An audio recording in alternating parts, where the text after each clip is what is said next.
welcome to everybody that's joining in on the call. This is Ty Jacobson with Jacobson Enterprises, also at The Lumber Doctor. And I am excited to be joined this time by a person that I've come to know and respect well, Denny Munson. How are you, Denny?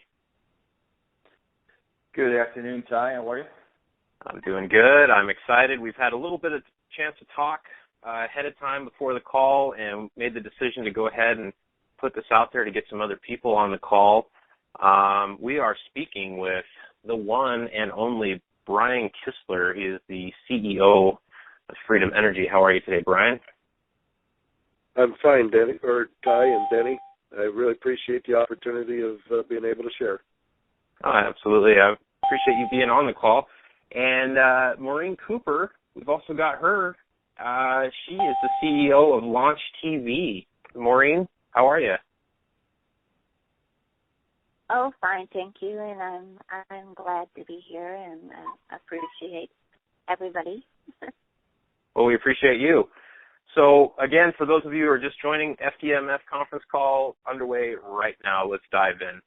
I'm going to start with my colleague, Denny. Denny, do you have any thoughts about this trade here, FDMF, this company, all the things that they've got going on? Let me just get it from a trader's perspective, from an investor's perspective. Why are we on this call, Denny? Well, I've been invested in FDMF for quite a while now. A lot of exciting things going on. I've had the chance to speak to Brian via email and a couple of phone calls over the last couple of weeks. And, you know, his passion just resonates about the company, about things that are going on. A few of the PRs that have been out recently, one as late as today. A lot of exciting news. So I'm pretty fired up here, and I sense the excitement from Brian and thought it was time to let him speak directly to myself and the rest of the shareholders and anybody out there interested in Freedom Energy. Absolutely. And Brian, I can tell you, has been very ecstatic to talk. So without further ado, Brian Kistler, go ahead with Freedom Energy. What do you have to say to shareholders? What are you guys up to over there? Well, again, I want to thank the opportunity for being able to speak my heart and to tell people what all we've got going on. I want to, I guess, open it up first with the investment that we've made into CSA. We've taken an equity position in the CSA company. It's a small start, but the whole essence of being involved with the CSA company is to have an entree into the medical marijuana field without being exposed to the risks and the regulations that will be involved with growing and distribution of the medical marijuana. We are firmly believing that this is an industry that is just about ready to literally explode. CSA is the only security company that will actually qualify to do the security that's needed for these growing facilities. So we've, CSA has got their own autonomy, they're their own business, but we want to be, and we are working to be a very integral part of CSA and the ability to help them as they grow and as they're ready to go out, perhaps into the public market, to be in a position to be able to help them to get to that point, as well as then bring that value back into Freedom and into our shareholders. CSA can speak for themselves, and I mean, anybody can do a little bit of research on them. Dan Williams and his group are top-notch individuals. I mean, they are the ones that are setting the bar for the whole security industry and for this whole thing about marijuana legalization. And so I'm excited to be part of it.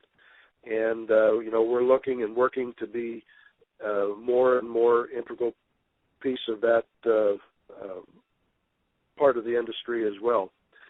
One of the other things that I wanted to speak about is also our fully owned subsidiary, Global Medical Marijuana Forum, Inc. We formed that a few months ago knowing that we wanted to open up our opportunities into this industry.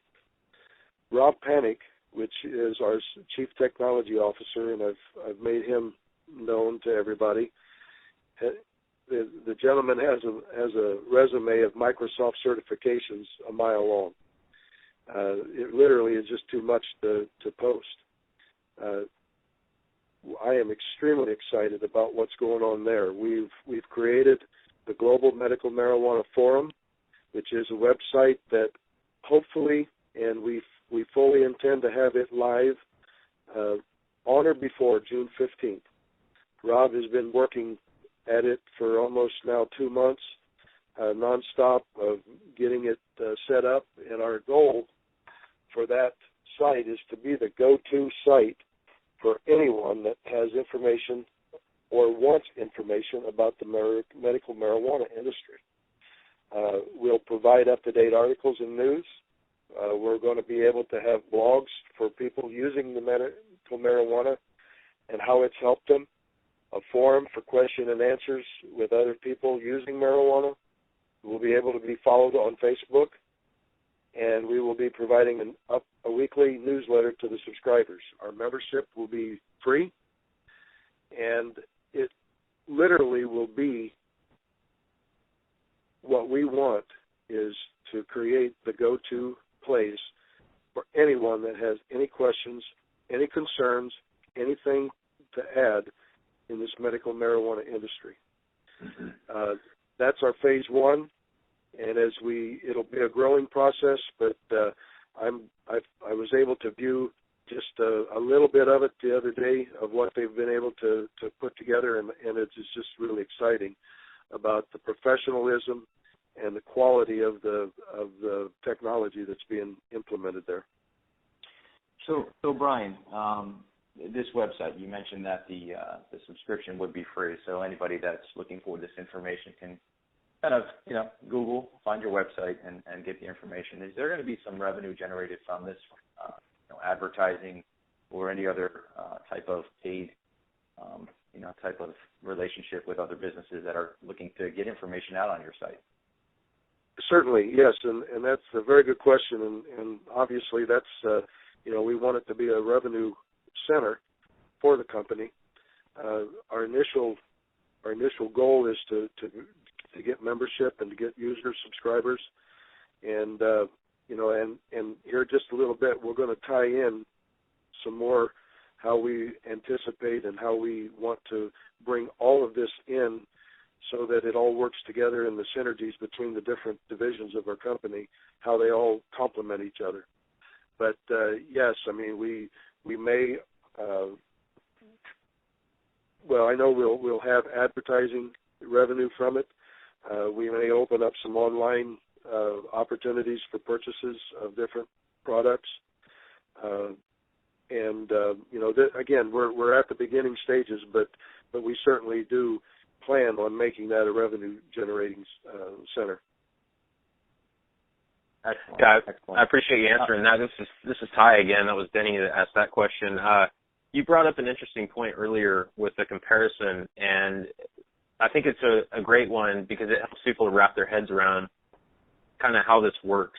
And you brought up histersisters.com, and the kind of obviously there's no relationship to that, but the model is very similar, and that's what really helped me out a lot to wrap my head around exactly what it is that GMMF is going to be able to offer to people. Can you kind of expand on that and maybe draw that comparison again for us? Sure. If for Hister Sisters is a community that's on the web of ladies and folks that have had the hysterectomies, and so but it's a community. The people that are connected by their medical issues, the emotional issues that all go with that, and we see that same opportunity here with the medical marijuana industry. And for those that are having extremely large problems, and we didn't get into this earlier, but I've got family members that I've got a little nephew, a great nephew that's 5 years old. He's been through 2 brain surgeries. He's had half of his brain removed because of epileptic seizures. Now, I don't know that medical marijuana would have had any change for him at all. But if it would have, and so this is the thing. This is passionate to me. It's more than just the next thing to do. I believe that the medical marijuana has some real medical benefits. I believe that I believe it's a great opportunity, and I believe that we have the right people in place to be able to take advantage of it and to provide a real service for those that need the information. I mean, it's a controversial industry to begin with, and so what we want to do, we want to be the place and the standout place that people can go to get real information that's not just trying to sell stuff. I'm not saying that we won't, but I'm saying that our main focus is going to be to build a community and to build a place to where people can go to gain moral support, to emotional support, and to get some real answers to perhaps some problems that they're just facing and that nobody else has been able to help them with. Yeah, I appreciate you bringing up and sharing with us a personal matter that helps you to see the importance of something like that. Having been to Washington State, California, Colorado, I can tell you that there's a huge need, and it's not limited to just those states, for a group where people can feel accepted and that it's safe to talk about these things and to share their experiences and ideas. And so I think that the Global Medical Marijuana Forum that you have there is going to be a great place, for people to do those things. And it all starts with discussion. And that's what's helped us to get to the point where we're legalizing in various states is the discussion. So I think that you're probably in a great place, just my own personal opinion. Denny, do you have any thoughts? Yeah, no, I mean, again, just to reiterate what you said, the industry itself is obviously growing, and medical marijuana is, predicted to be one of the top 10 growing industries in the next 10 to 20 years, and we've seen it already in the last 3 months. And certainly, having the personal experience, it gives you the passion and the drive to get involved and to see this through. So it's good to see, you guys making that jump into that sector. Yeah, Brian, interestingly enough, thanks again. Yeah, interestingly enough, one other point. When I was first talking with Rob Panic about all of this, turns out he also has a family member that actually moved to Colorado because of fibromyalgia, and so he's passionate about this too. So we've got some real life experiences of why we wanted to move into this direction. Excellent. So, not to close the loop on the medical marijuana piece, but so one of the other big components and one of the big offerings and things that you have your iron in the fire with is this ELAS, the extracting liquid oil from asphalt shingles. What can you tell us about where you are today with that, as far as production, any regulation advancements that you've had in the state of Michigan, and what the whole ELAS program is about? Yeah, let's check that out. Sure. That's a pretty cool topic. Well, I want to make sure everybody understands that we are not changing our focus. We are not taking any attention away from the ELAS process or program whatsoever. We are working through the state of Michigan, Michigan is just our proving ground. It's the state that it just was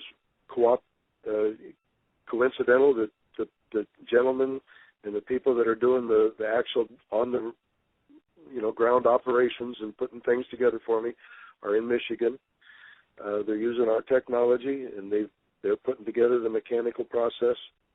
And but we've sort of run into not a brick wall. It's just that we're at a standstill now until Michigan makes a decision of what they want to do with us. We can't really move any further forward. There's absolutely there's no doubt in my mind that we will be approved. But the problem is, with all the problems that they've had in the past with people collecting shingles to recycle them and then finding that they couldn't get rid of them, they will not allow anyone to collect shingles now without approval. Well, our process does not fit into their current regulations, and they've told us that we've either got to figure out how to give an exemption, or we've got to change our regulations.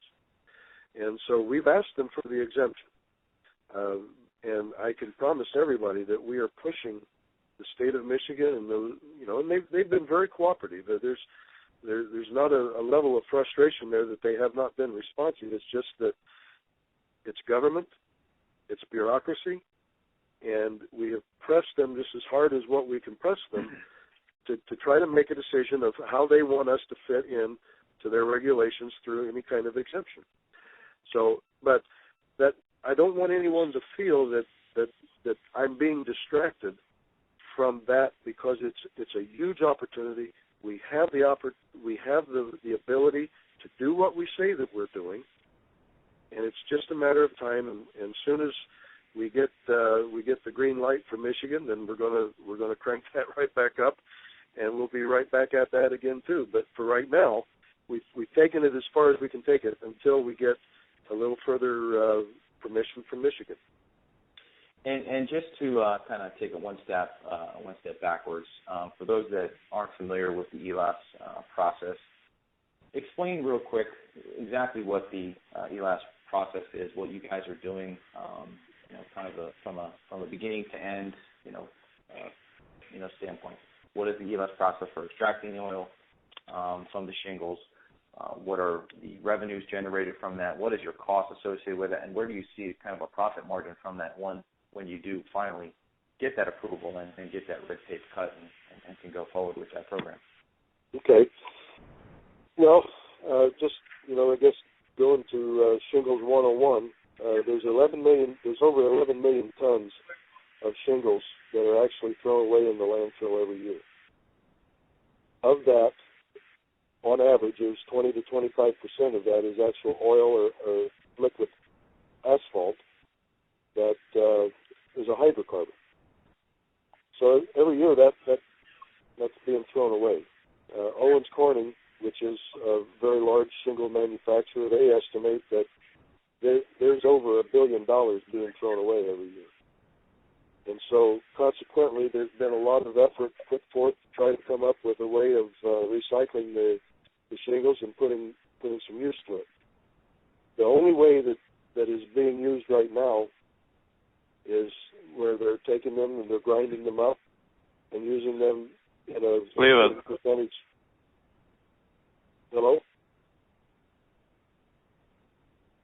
Yeah, we're Hello? still here. We're still Okay. here.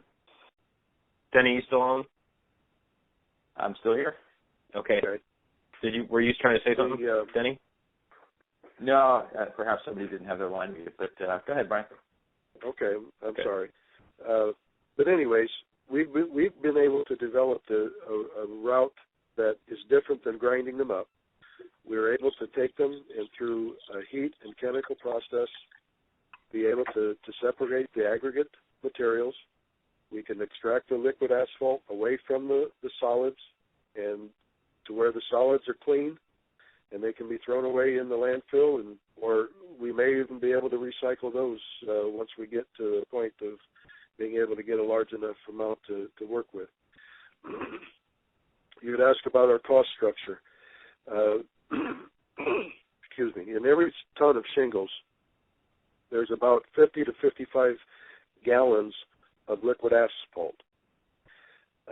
We are able to extract that in our cost models and everything that we've been able to do for approximately about 40 cents a gallon.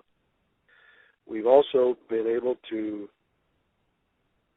find an oil buyer that, after testing our materials, will actually be able and has offered us to buy it for $1.25 a gallon. So we've got about a 300% markup in that. And keep in mind that we're also in the shingle industry. You're paid to take the shingles. People have to pay you to dump the shingles. So depending on the location and the area of geographical, you may get anywhere from $60 or $70 a ton to, I've heard, as upward as much as $300 a ton, depending on what the landfill requirements are in those areas. But the market is just absolutely huge. We have developed a process that is economical, that we can get that oil back, and then it can be used. And again, what we've done is we've just picked the low-hanging fruit and decided to try to, okay, if we need to sell it, if we need to generate it. I think we just have some new people that are coming in, Brian, and they're getting their phones muted. I apologize for that. Keep going, please. Okay, that's fine. But we're able to, what we've done is we wanted to show that we could show a sales stream, that we once we created an end product, we could actually get rid of it. Okay, so we decided to, okay, well, we're going to sell it as waste.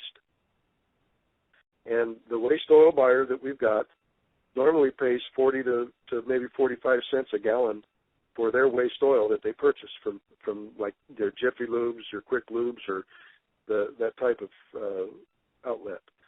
They offered us $1.25 just on the quick test. So what that tells me is that we've got a very high quality product that they're willing to pay a premium for because they know the quality. Our product, and this is where we came up with the name SR139, is Shingle Recovery 139, which is the BTU value, which is the same or right in the neighborhoods of regular diesel fuel.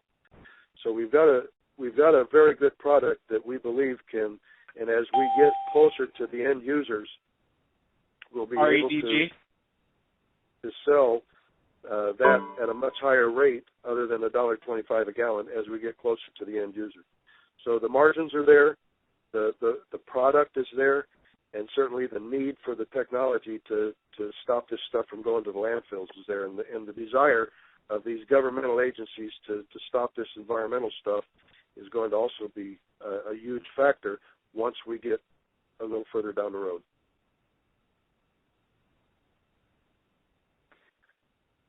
That is awesome stuff. Yeah. I mean, you don't really think about that stuff, right? Yeah, exactly. And the SD139, it reminds me of how WD-40 was actually named, how it came about. It was a water replacement product, and it was a fully test. So a little bit of trivia there for you. Yeah, that's a good point, Denny. I mean, that's phenomenal because you don't really think too much about shingles in general unless you're thinking about how much it costs to re-roof your house, right? But then to think about the waste, most people know that there's some of the shingles that are repurposed in asphalt for roads and things. But so this is very interesting here, especially the fact that you can be paid to actually go and take these away, and then your cost is very low to produce it, but yet you shared with us that you can make about 300% above selling to waste oil facilities. Is that right, Brian? Am I quoting you correctly? Yes. So, and I believe that the profits will be greater as we get, again, more closer to the end user.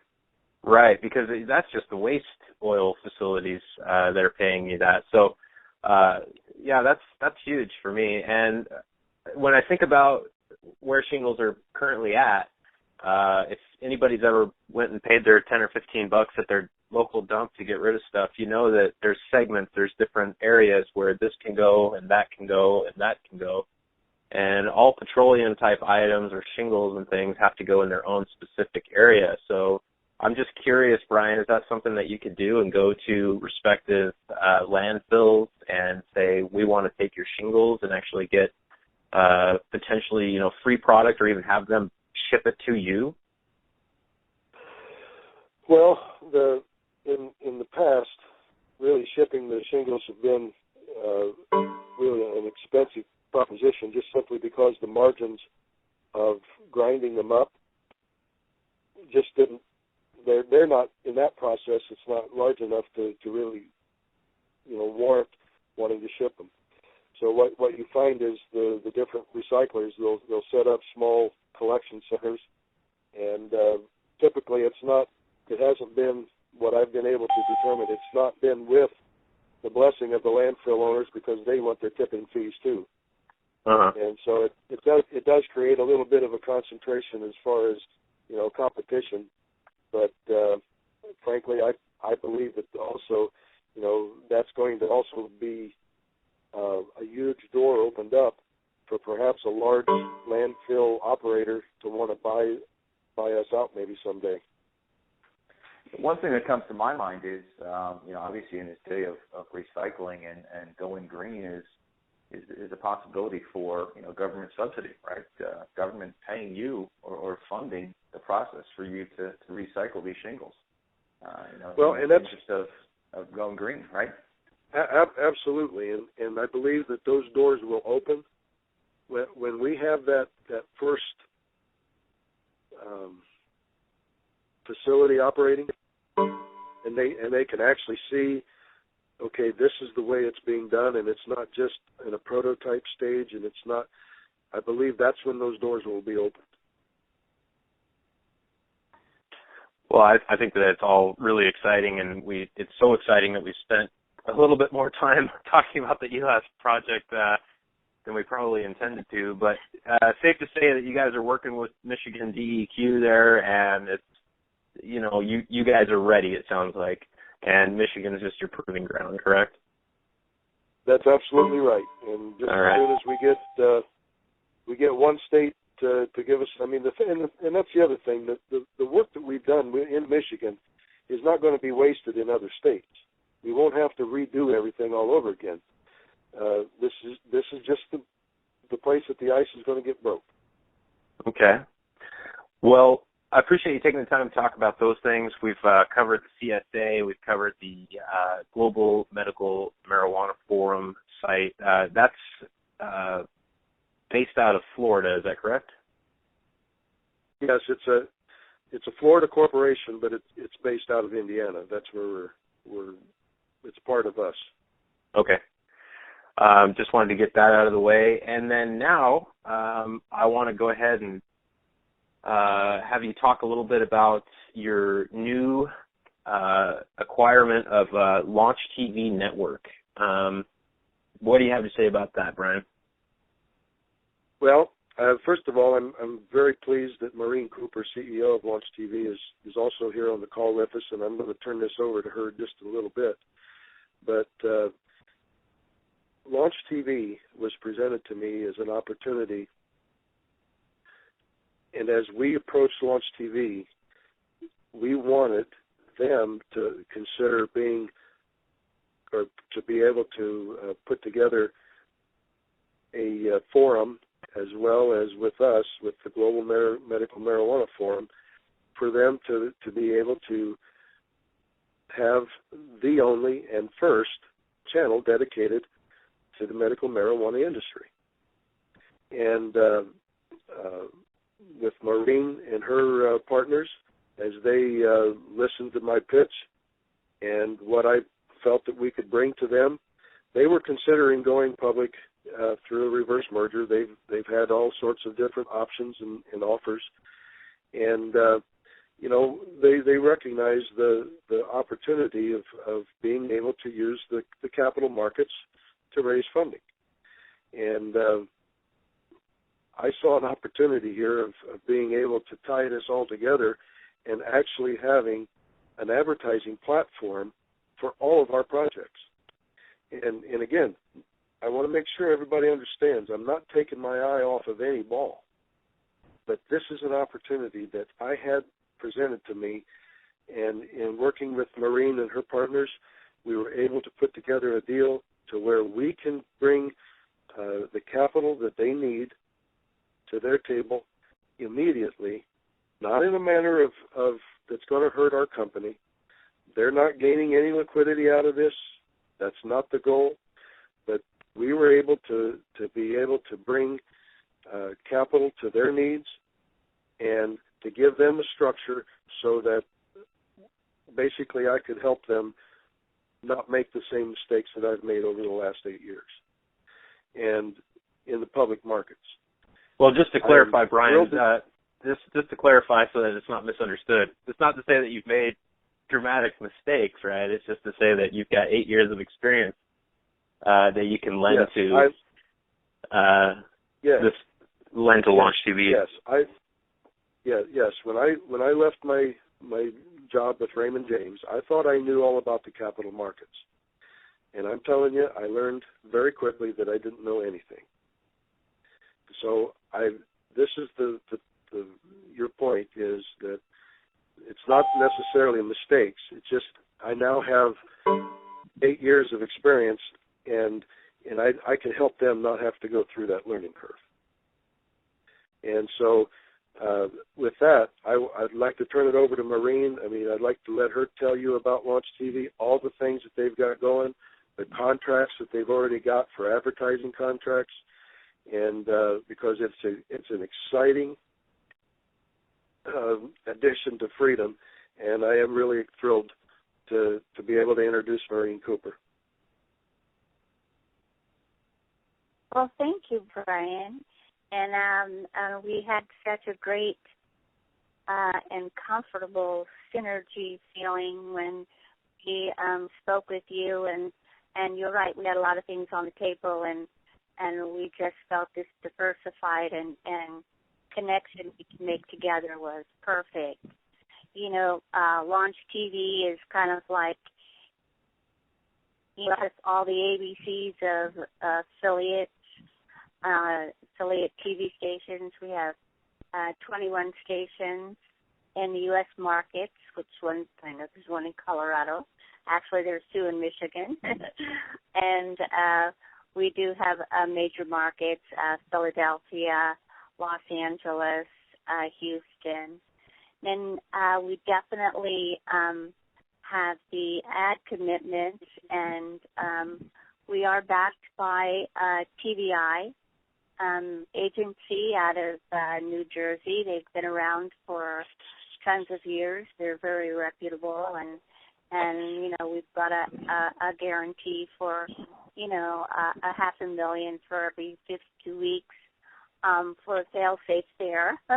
And we've been told by one of the top agencies in Los Angeles, Gravity Media, you know, with an LOI, they felt our, you know, our potential was, you know, easily to hit, you know, $5 million in the second year, and you know, closer to 10 in the next few. We come with entertainment that is fresh and relevant, with, you know, recognizable stars, launching new pilots such as Gotham, with, you know, 2 Emmy Award-winning stars, Martha Byrne and Michael Park, from As the World Turns, and they have millions of fans that follow them everywhere. And we have other great projects off network from NBC, such as Jimmy Lloyd's Singer or Songwriter Showcase series. And then we have hundreds of movies with A-list stars, more than hundreds. We have actually a contract with an open catalog of 10,000 programs to entertain and really bring a fan following with continual entertainment. We reach not only traditional TV, but we are the untraditional platform on traditional TV, because we've done a few different contracts with distributors such as iPoint TV that has delivered us through iPad, iPhone, Android. We're on Roku, and we're on just about every new media in the smart TV devices. So we're every device, everywhere, like any time. And if you can't find us there, you can go to mylaunchtv.com and you can watch us live there. so we plan to work together with Brian, and we are a vehicle to entertain, our audience, and also we're very big in direct audience interaction, participation. That was one of our focuses. So with connecting them with a marijuana forum, I think we're just going to be a perfect fit in each other, helping each other's agenda. Well, and it sounds like it's going to be a pretty big revenue generator right away. Is that about right, Maureen? That this is going to be a pretty huge revenue generating opportunity for both LaunchTV and for Freedom Energy. Yes, we one of our co-founders has worked for NBC for over 23 years, and he's done everything from advertising, programming, production, and we, this was not an overnight success story. We had, bootstrapped in the back door, but everything we did it in a way that each baby step had a large, footprint in the sand that we could solidify and, be able to, that's what helped us get our ad guarantees and our backing and our programming. So it was a lot of hard work, and we're just so excited now to work together with Brian and Freedom Energy Holdings that, we're just really excited and ready to go. Yeah, well, it's certainly, you've got name recognition, right? And that's key, right? You've got some top shows, right? Gotham, everybody knows the Gotham series. The Gotham series was nominated for an Emmy, and both, the stars are two-time Emmy Award winners. Absolutely. We have Life at the Resort with an all-star cast that's new. It was purchased by HBO in Europe and Poland, but we made sure that we grasped the first premiere for the U.S., and that goes on in July. And we have, we just have hundreds of shows with, A-list stars, John Wayne, Marlon Brando, Donald Sutherland, Demi Moore, the list goes on. So we've really, we took a long time. We wanted to be powerful and packed with all the fuel. So when we did our meet and greet, we were greeted very well and receptive. We had a good reception from everyone so far. You have me at Demi Moore, so I'll go with that. Come on, man. You said John Wayne. Hey, Maureen, I wanted to get something clarified here. Everyone.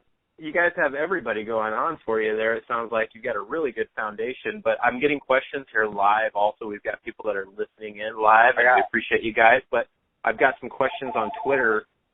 It says that you broke up there. Can you clarify who it is with the company that was they were with NBC, is that right, for 23 years? Because they were wondering if it's CBS.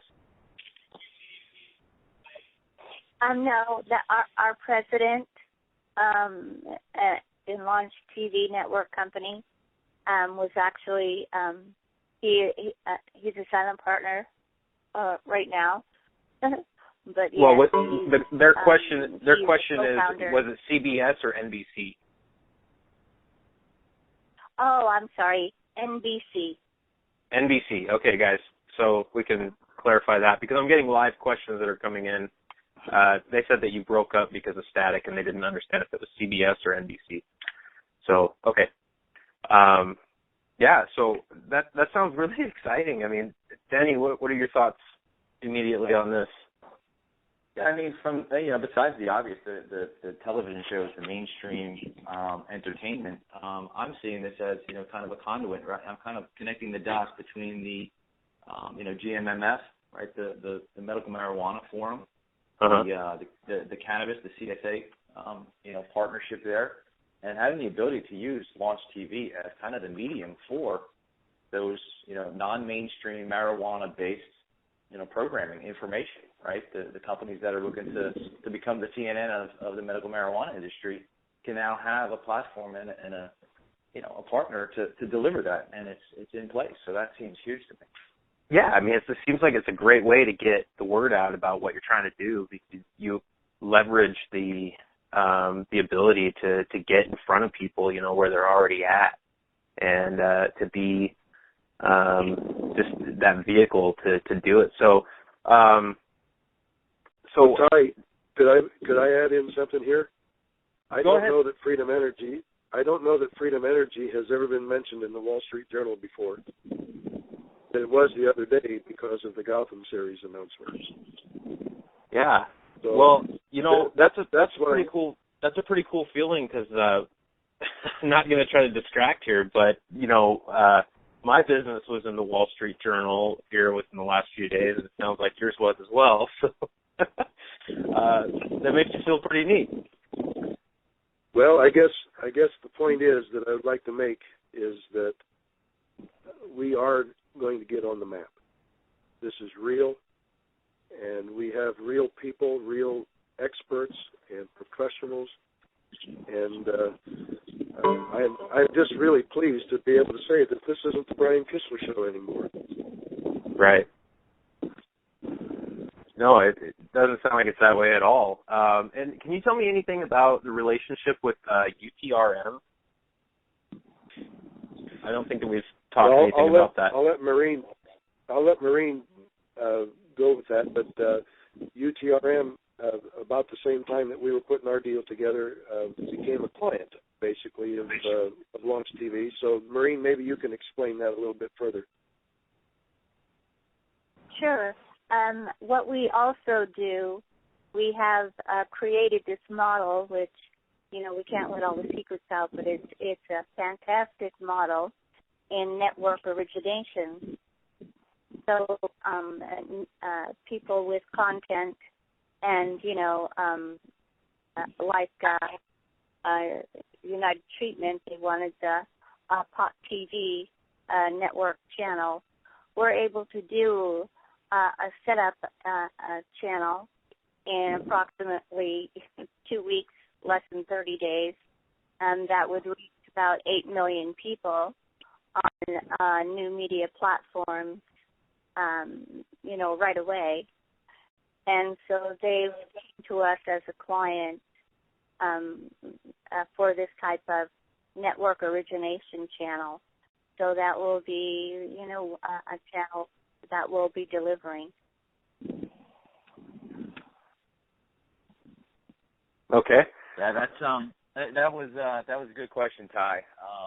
And I had mentioned to Brian and Maureen earlier that I had been invested in UTRM and was waiting for some finished product, and it just seemed that there was never that medium that they were going to kind of end up on and have this network go mainstream and have that product that they had promised, and this relationship and the LaunchTV platform seems exactly what they were looking for, and that I can imagine there's going to be a lot of interest and need for.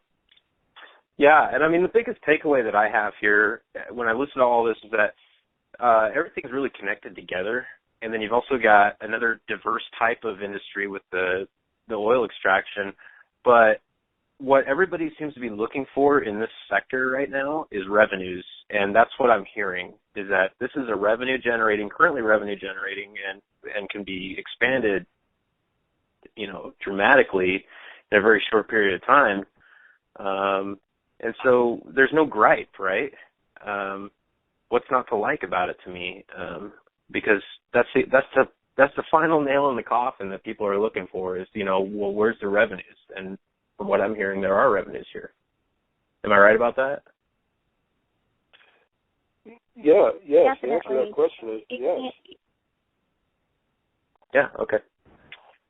Even in our network origination channels, yes, we do the work. We set it up, and we have a 50-50 revenue share from any of the the advertisements that they run, and which comes in to Freedom Holdings or Freedom Energy Holdings. So we have another avenue of generation with our network. We have several list of several clients, not related to kind of anything we're doing now. Like one was in space, wanted a space station. One wants an aqua station about water. But we will set it up for them and create a platform so they can generate revenue, and we'll maintain it and collect 50% of the ad revenue or the subscription revenue that they generate. So it just goes on and on once you start. Yeah. Well, I appreciate you sharing all that. LaunchTV just sounds exciting. Is the simplest word that I can use. And we like to see that things are generating revenue, and it sounds like that this is just an infant, but it's already got big feet. So I don't know. Any thoughts on that, Denny? No, I just want to reiterate. I am completely excited, and the more I talk to Brian and Maureen here, the more excited I get about Freedom and the direction that it's going and LaunchTV, and I couldn't be more pleased as an investor. Yeah. Now I got to ask this question to you, Brian. It wouldn't be good due diligence if I didn't. Talk to me about share structure. Any thoughts, any guidance that you can give as far as anticipated change in share structure one way or another, how you feel about its current share structure, and things like that? Well, let me talk about first the outstanding shares. We have about a little over 4 billion shares that are outstanding. That's in the float. Every one of those shares was generated through a conversion of debt or from preferred shares of money, cash money, that has been put in the company from all the way back to 2007 and 2008. Those folks, they've been very loyal, and I don't want to be arrogant about this or belligerent about it, but I'm not going to apologize for giving folks some liquidity or the opportunity for liquidity that have been invested in the company for that long a period of time. Mm-hmm. I do not have any intentions or plans for any reverse splits. I don't see any reason for it. And the preferred shares that we have issued out are convertible, but they're only convertible at the permission that I give. And so I can control the conversions. I can control when I want some, if anybody needs to have that done. But I guess I would say that at this point in time, I don't see any major changes to the conversion strategies and the capital structure of the company.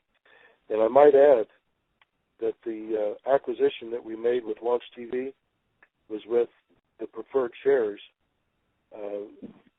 Maureen and her partners are with us for a long time. Okay, and they chose to go that route when I offered it to them because I'm hoping and I believe that they saw the value of the company long term. And so I guess I'm not sure if I'm answering your questions or not. We have about 4 billion shares outstanding. I don't see that changing at any time in the near future. That's outstanding. Is that also reflective of the float? Yes. Or does it float lower? No, the float is right about 4 billion shares. I canceled just about all of my common shares that I had, so it would lower the issued and outstanding. But that's about it. Well, I the one thing that comes to my mind, even regardless of share structure, is that this is a huge market, and you start taking a look at other big companies and mergers, and I have an idea that you would probably be a takeover target for M&A activity. I have a feeling that you're going to have people knocking at your door saying, "Hey, we're interested in what you have here," and that's the decision that you got to make, whether it's to hold on tight or take the money, I guess. But I think that you hold on tight. If I was in your shoes, I don't know. Well, at this point in time, let's talk about valuation.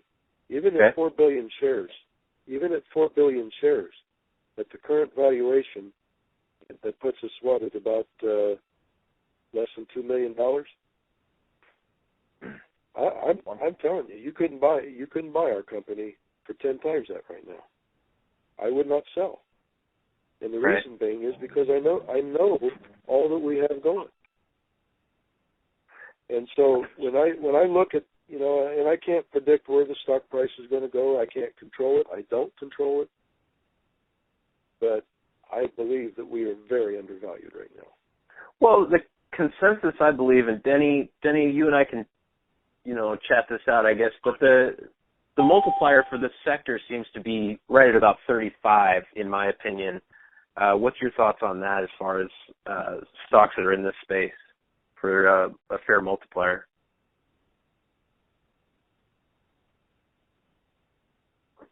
You still there, Denny? Oh, I thought that question was for Brian. No, for you. That seems to be the average number, and I agree. I have the same thoughts and concerns, but I'm liking what I'm hearing, and I was actually going to offer Brian 10 times the $2 million valuation. So, well, I think I just made you have to pay a little bit more there with that, but that some people say it's higher, some people say it's lower. But Denny, would you put that in writing? Sure. It'll be in your inbox. All right. So, again, guys, I don't know. Does everybody feel like we've gotten everything out of the way? I think that this has been a great conversation.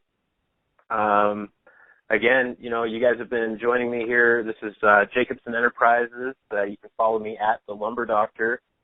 We've been on the phone with my colleague, Denny Munson. It's Doc Money, DOCMUNNA. And we've been talking with MUNNY. Oh, MUNNY. What did I say? Something else? Okay, so Doc Money, DOCMUNNY. All right. Sorry about that, man. I didn't mean to butcher that. But we've been talking with the CEO of Freedom Energy Holdings, Brian Kistler, and we've also been talking with Maureen Cooper, who's the CEO and co-founder of LaunchTV. Very insightful conversation indeed, and I want to thank both of you for your time, and Denny for yours as well, and being a contributor to this call. This has been a great get-together. So is it okay if we open up to John Conway real quick, if he's got any questions? He's, I bet, been listening in here, and he's been tweeting everything that we're talking about, all the key points the whole way through, so I felt like maybe we should give him an honorable mention. Is that okay with you, Brian? Sure, absolutely. All right, so John, if you're still on the line. I'm here, sir. Yes, I'm here. Okay, we got John Conway. You can follow him at Tweed, or at John Conway on Twitter. And John, we've never spoken, but we sure have had a lot of conversations on Twitter. I appreciate all of your commentary that you've been putting on here, and I've been following along and retweeting everything that you've had to say. Go ahead. I'm going to open up the line to you, to Brian and Maureen, if you have any questions for them as someone of interest or shareholder. Go ahead.